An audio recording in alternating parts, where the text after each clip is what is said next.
Good morning, all of you. In today's session of the class, we will see how we can apply the Prim's algorithm to solve this particular problem.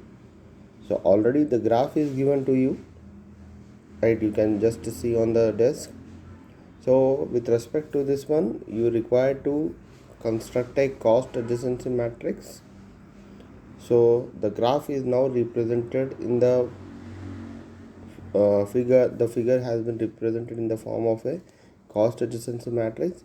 With respect to the cost adjacency matrix, we can find that the edge B to C contains a least cost, so we need to consider the B as our source node.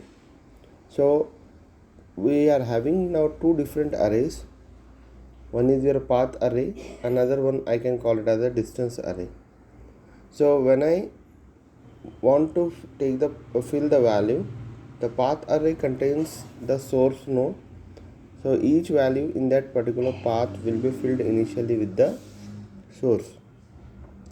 The distance value is filled with the value of the distance from the source. So for the B vertex, you can find from the adjacency matrix itself that the values are 5, 0, 1, 3, infinity for respect to A, B, C, D, E vertices. So as I have considered initially S as my source vertex, now let us see in the table which contains 6 columns, where the first column represents your, I can call it a source vertex, V minus S represents your remaining vertex. So we are required to find the distance value. So the distance of V is equal to minimum d of V comma cost of UV, whichever is the minimum value. I will take this one among two.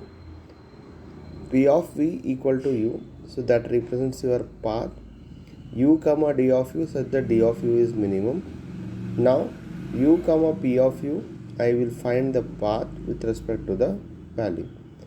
Now as I have considered the B as my source vertex, so the remaining vertices are A, C, D, E. So now already from the table we can find the distance of A equal to 5, distance of C equal to 1, distance of D equal to 3, and distance of E is equal to infinity. So we have even we have calculated the path. So you can just see the path.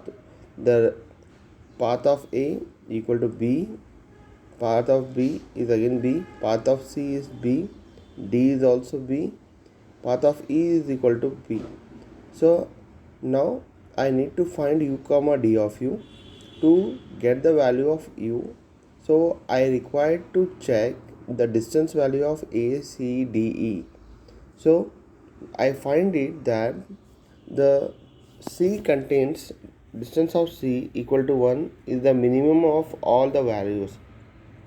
So the U value will be equal to C, and D of U will be equal to what? 1. So C comma 1 will be the next value. Now I need to calculate U comma P of U. To calculate U comma P of U, so I need to take the help of, again, C will be your U. Now P of C from the table, from the column which contains P of V equal to U, you check what is the value of P of C. So P of C you can see here is B. So I will replace the value C comma B. Now the next node to be considered here will be definitely C. So the remaining vertices will be A comma D comma E. I need to calculate the distance value of A, distance value of D, and distance value of E. So distance of A, so apply the formula minimum D of A comma cost of C A. So now D of A, from the earlier step I got 5, and C to A I got it from the cost adjacency matrix, that is infinity, equal to 5. In the similar context, you find distance of D, distance of E. So after finding the distance of A, D, E, check the value from the previous step. If the distance changes, the path with respect to that one changes. Now you can see that distance of A is not changed, distance of D is also not changed, distance of E from the earlier step, it is infinity. Now it is 6. Now the path with respect to E will change because the distance value has changed from the previous step. Now P of A will be equal to B, P of B C, P of C D B, P of D equal to B. Now the P of E value will be equal to what? The respective value, that is where I can call it as C, because U is your C present at the second step. Now among I need to find now U comma D of U. So check what is the U value I have to consider, the one which gives me the least value among the 3 ADE. So I find D is the one node which gives me the least value, that is 3. So D comma 3 will come into picture. In the same way D comma B I can calculate it from the path. So the next node to be considered here will be definitely D.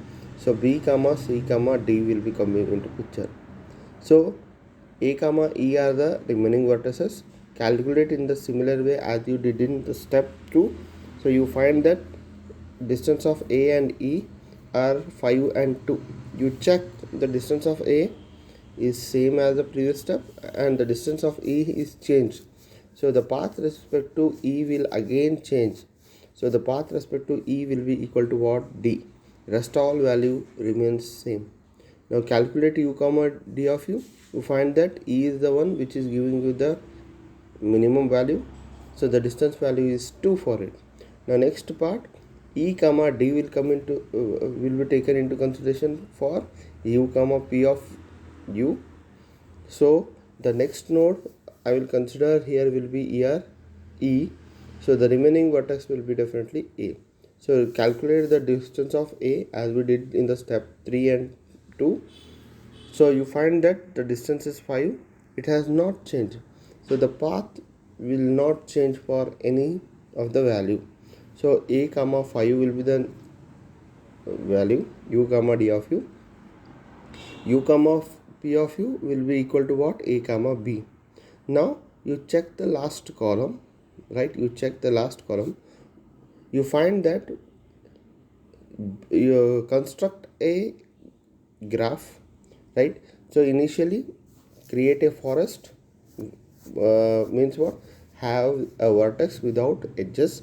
Now you can form an edges between the first step. You can see B to C, the last column, D to B, D to E, B to A.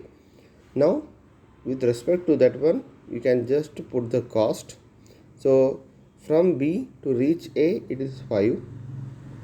Last step, B to D it is 3, B to C it is 1, B to E it is 5.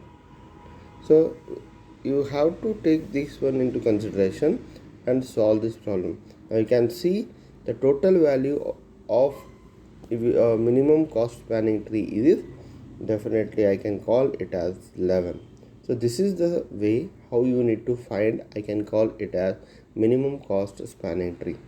Thank you one and all for attending the session. Have a nice day ahead.